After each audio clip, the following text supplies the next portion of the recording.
Welcome to this edition of Eat Right with Rouses. I'm your host, Keith Weissite, licensed clinical social worker with Terrebonne Home Care.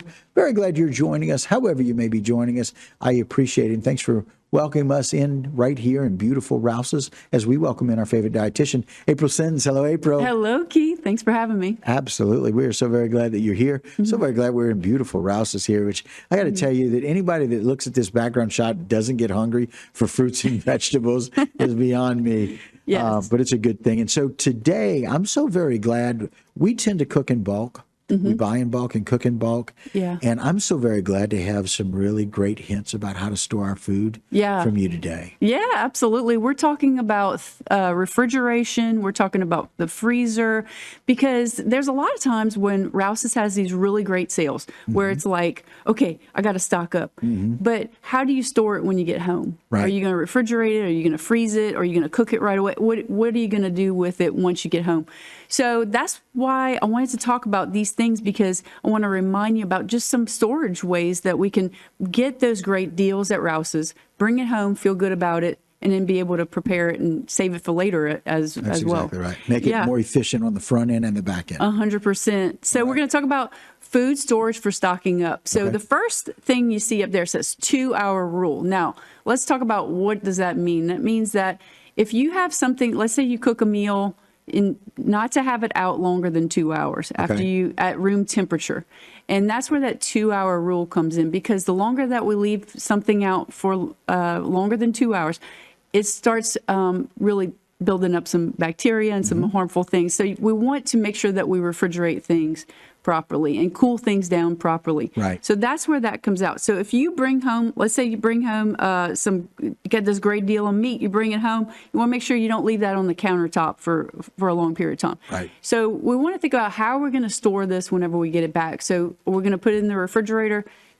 Absolutely. Or we're going to put it in the freezer. I'll give you some tips on freezing meat as well. Right. So we want to make sure that we don't crowd our refrigerator or our freezer too much. We want to make sure that there's plenty enough air circulation so that everything has even temperatures. My sister-in-law's in trouble. I'm going to share this show with her. I'm going to send her a copy of this show because it's important to know, right? So you don't want to crowd your refrigerator. Yeah. So, sometimes our refrigerator or our freezer will tell us this as well, because that's whenever we see things kind of go wrong with it. It can't circulate enough. So maybe it doesn't operate properly. And then we start having freezer, frozen things around. Right. Oh, you want to freeze in the refrigerator. Yeah. You don't have enough air circulating. Yeah. It's too cold. Yeah. So sometimes, or you might find something freezes in the back of it, and maybe something's not a different Warm temperature. in the front. So you want to make sure that it's not overly crowded. And I know that is something that we tend to do that. Now, what I suggest for that is if you find that it is overly crowded, go through your inventory in there, look and see how old is it. Maybe it's time to, do a first in, first out thing and kind of move some of those things that have been in there for a while and make a meal out of it, and then start from fresh with those fresh meats. I did first in, first out Monday. You did? Awesome. By myself. It's great. And then you want to make sure your refrigerator temperature is operating correctly. So always keep a thermometer inside of your refrigerator. And I also recommend that for the freezer as well. 40 degrees or below is your refrigerator temperature. And you really want your freezer to be about 0. So also, this is important. Have you ever looked in the refrigerator and you go, I don't know how old this is. How long has this open jar of pizza sauce been in here or something like that? And you just have no idea how old it is. Right. The thing that I recommend for that is when in doubt, throw it out. It's not worth not worth having a bad experience with it. So when in doubt, throw it out. Because of your recommendations, we label everything. Put a piece of tape, write the date on it. That's fantastic. You made that recommendation in a previous show. Yeah. I definitely recommend doing that, because it is so hard to remember when you made something. Right. I always, if I forget to date it, I have to think about what I was doing the day that I made it. And that's hard. Where was I? Right. Gotcha. So the next thing is marinating foods. So a lot of us like to marinate meats and things because it does make the meat more tender. So whenever you're marinating something, you want to make sure that you are covering it and having it to where it's not going to drip. So if you're marinating the meat, remember that is raw meat juice in there. So you want to make sure that that is not cross-contaminating into something else, like your fresh vegetables and your fruits and things. Right. But also, whenever you're marinating foods, you want to either throw out the marinade whenever after you cook it, or you want to cook the marinade because it has that raw meat juice in there. Gotcha. And then keep foods covered. Make sure that everything is staying covered and stays fresh.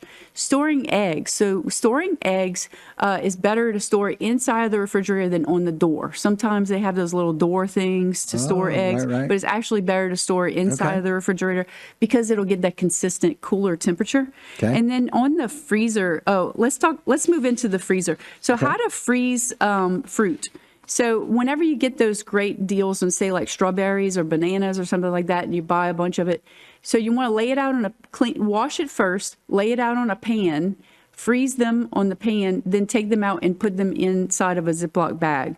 So that's going to be the best way to have them individually frozen. Yep. And then the next thing I want to tell you about is meat. So whenever you have your meat in your original packaging, so like a lot of times you might buy some ground beef or something, you could put that in the freezer like that. But for long-term storage, you want to add an extra layer of wrap or put it in a Ziploc bag to get that extra layer of protection to prevent freezer burn on those. Oh, right. Because meat has a tendency to freezer burn if it's not insulated well enough.